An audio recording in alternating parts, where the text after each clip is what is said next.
విద్య ఉద్యోగం ఇప్పుడు తెలంగాణలో ఇవి హాట్ టాపిక్. నిరుద్యోగం పోవాలంటే అందరికీ ఉద్యోగాలు రావాలి, అలాగే ఉద్యోగాలు రావాలంటే సరైన విద్య ఉండాలి. ఇప్పుడు దీనిపైనే ఫోకస్ చేశారు సీఎం రేవంత్ రెడ్డి. స్కిల్స్తో కూడిన ఎడ్యుకేషన్ లేకపోతే ఏమవుతుంది, అసలు నిరుద్యోగ ఉద్యమాలు ఎందుకు జరుగుతున్నాయి, ఇలా ప్రతి ఒక్క విషయంపై ఆయన క్లారిటీ ఇచ్చారు. ఇందుకే ఎడ్యుకేషన్ అండ్ జాబ్ క్రియేషన్పై రేవంత్ రూట్ మ్యాప్ ఎలా ఉంది? తెలంగాణ రాకముందు ఏళ్లుగా పోరాటం, తెలంగాణ వచ్చాక కూడా 10 ఏళ్లుగా పోరాటం. దేనికి? ఉద్యోగాల కోసం. ఉన్న ఇంటిని విడిచి కోచింగ్ సెంటర్లకు వేలలో ఫీజులు కట్టి సగం తిని తినక చెట్ల కింద కూర్చొని చదివేది ఎందుకు? నోటిఫికేషన్లు పడతాయని. కానీ ఇప్పుడు కాంగ్రెస్ ప్రభుత్వంలో నోటిఫికేషన్లు వచ్చి ఉద్యోగాలు సాధించే సమయం వచ్చేసరికి మళ్ళీ అవి ఆందోళనలు. ఈసారి నోటిఫికేషన్లను వాయిదా వేయాలని. ఇదెక్కడ లాజిక్? మనం ఇన్నేళ్లుగా పోరాటాలు చేసింది ఈ ఉద్యోగాల కోసమే కదా. తీరా చేతి వరకు వచ్చాక మళ్ళీ వాయిదాలు వేస్తూ పోతే పరీక్షలు నిర్వహించేది ఎప్పుడు, ఫలితాలు వచ్చేది ఎప్పుడు? అందుకే ఈ విషయంలో ఎక్కడా తగ్గేది లేదంటున్న సీఎం రేవంత్ రెడ్డి ఏదేమైనా నోటిఫికేషన్ ప్రకారం నిర్వహించి తీరుతామంటున్నారు. కొందరి రాజకీయ కుట్రకు నిరుద్యోగులు బలి కావద్దని సూచిస్తున్నారు ఆయన. పుస్తకాల్లో ఉన్న చదువులు బయట మార్కెట్లో సమాజానికి అసలు ఏమైనా సంబంధం ఉందా? ఈ చదువులు చదివి బయటకు వచ్చిన వారికి ఉద్యోగాలు వస్తున్నాయా? ప్రతి ఏటా లక్షలాది మంది చేతుల్లో ఇంజనీరింగ్ సర్టిఫికెట్లు ఉంటున్నాయి తప్ప వారిలో పనితనం ఉంటుందా? ఇవే ప్రశ్నలు సూటిగా వేస్తున్నారు సీఎం రేవంత్ రెడ్డి.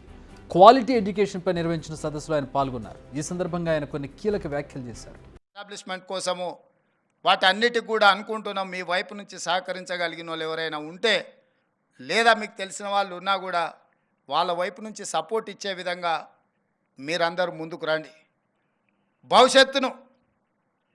భవిష్యత్తులో తెలంగాణ లేదా పక్క రాష్ట్రంతో పోటీ పడడం కాదు, నేను పదే పదే చెప్తున్న, పక్క రాష్ట్రాలతో పోటీ పడే పరిస్థితి నుంచి ప్రపంచంతోనే పోటీ పడే విధంగా మన రాష్ట్రం ఎదగాలి. ఎదగడానికి అవసరమైన ప్రణాళికలు, విధానాలు మేము తీసుకొస్తాము, అమలు చేసే బాధ్యత మీది. ఎందుకు అని అంటే, మీరు అమలు చేసినప్పుడే ఆ క్వాలిటీ ఎడ్యుకేషన్, క్వాలిటీ ట్రైనింగ్ వస్తుంది. మేము పాలసీ మేకర్స్ మాత్రమే. మీకేం పాలసీ కావాలో మీరు మా దగ్గరికి పుష్ చేయండి. ఆ పాలసీని అడాప్ట్ చేసుకొని వితిన్ డేస్లో గవర్నమెంట్ వాటికి అనుమతి ఇచ్చే బాధ్యత మా ప్రభుత్వం తీసుకుంటుంది. మా ప్రభుత్వానికి భేషజాలు లేవు. మా ప్రభుత్వం ఈ రాష్ట్రంలో ఉన్న నిరుద్యోగ యువకులకు ఒక అద్భుతమైన ఉద్యోగ ఉపాధి అవకాశాలు కల్పించి, ఆ నిరుద్యోగ యువకులే కొత్త ఉద్యోగాలు కల్పించే బాధ్యత పెరిగే విధంగా వాళ్ళని ప్రోత్సహించాలన్నదే మా ఆలోచన. కాలేజీలు అంటే ఏంటి?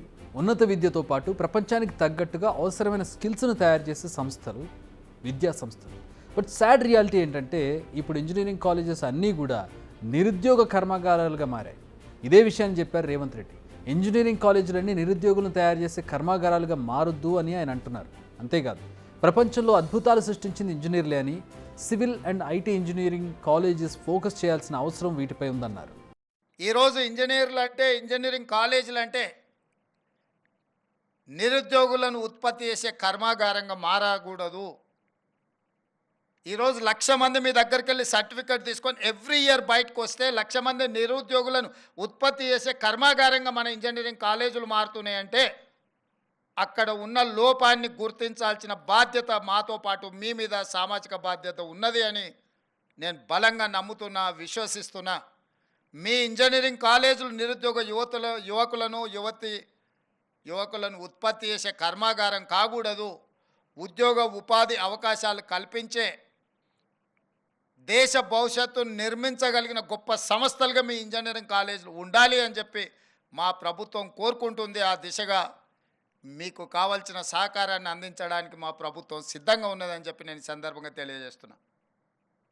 అదేవిధంగా ఈరోజు కొన్ని కోర్సులు నిన్నమన్నా మా ప్రిన్సిపల్ సెక్రటరీ గారు తీసుకొచ్చి పెట్టారు కాలేజీలు.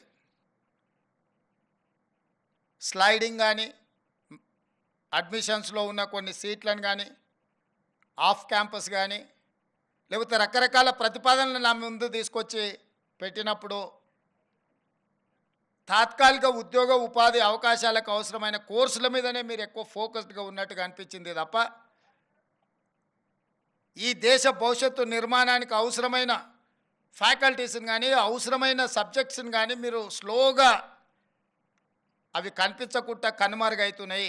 ఇంజనీరింగ్ అంటే కేవలం కంప్యూటర్ సైన్స్ మాత్రమే కాదు, సివిల్ మెకానికల్ ఇంజనీరింగ్ కోర్సులను కూడా కాలేజీలు ప్రోత్సహించాల్సిందే.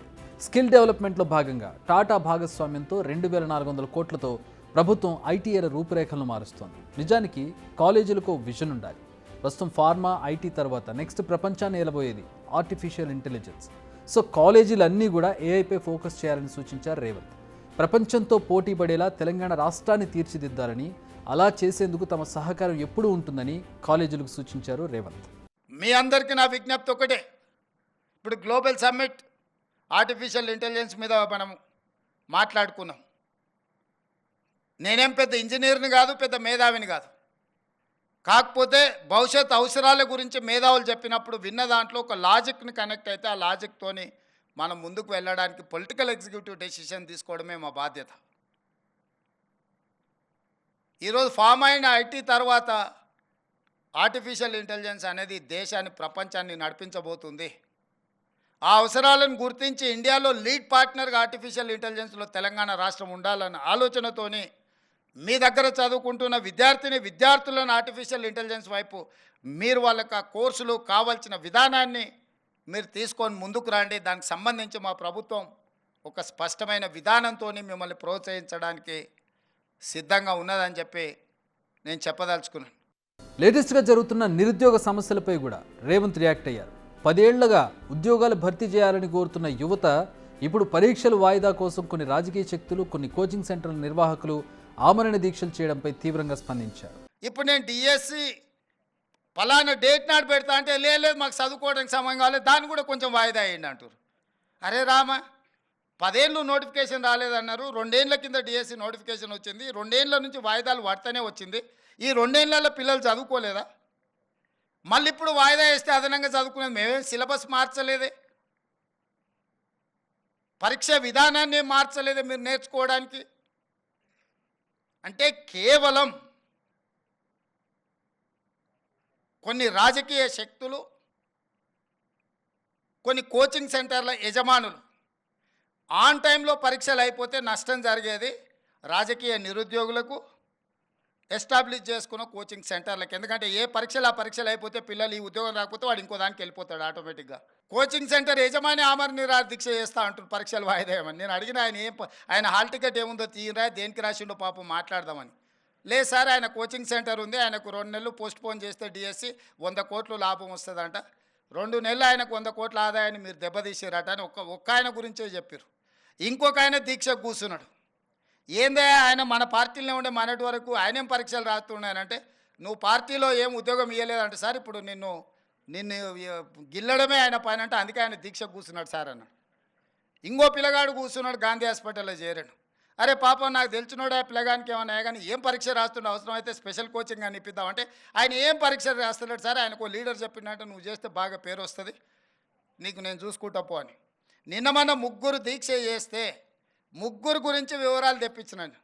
ఆ 3లో ఏ ఒక్కడు కూడా ఏ పరీక్ష రాస్తలేడు. నిరుద్యోగులను తప్పుదో పట్టించేందుకు ఎవరిన్ని కుట్రలు, ప్రయత్నాలు చేసినా వారి మంచి కోసం తాము ఎప్పుడూ పోరాడుతూనే ఉంటామని, త్వరలోనే జాబ్ క్యాలెండర్ను కూడా తీసుకురాబోతున్నామన్నారు. యూపీఎస్సీ తరహాలో ప్రతి ఏటా క్యాలెండర్ ప్రకారం ఉద్యోగాల భర్తీ చేస్తామని సీఎం రేవంత్ మరోసారి క్లారిటీ ఇచ్చారు.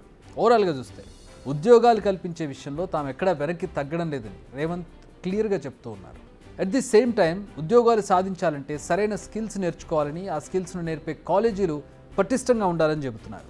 నిరుద్యోగాన్ని రూపుమాపాలంటే మొదట ప్రపంచ అవసరాలకు తగ్గట్టుగా సిలబస్ను మార్చాలి. అలా మార్చితేనే భవిష్యత్తు తరాలకు మేలు జరుగుతుందనేది సీఎం రేవంత్ ఆలోచన. బిగ్ టీవీ అవుట్లుక్ కథనాలు నచ్చితే వెంటనే బిగ్ టీవీ ఛానల్ ను సబ్స్క్రైబ్ చేయండి.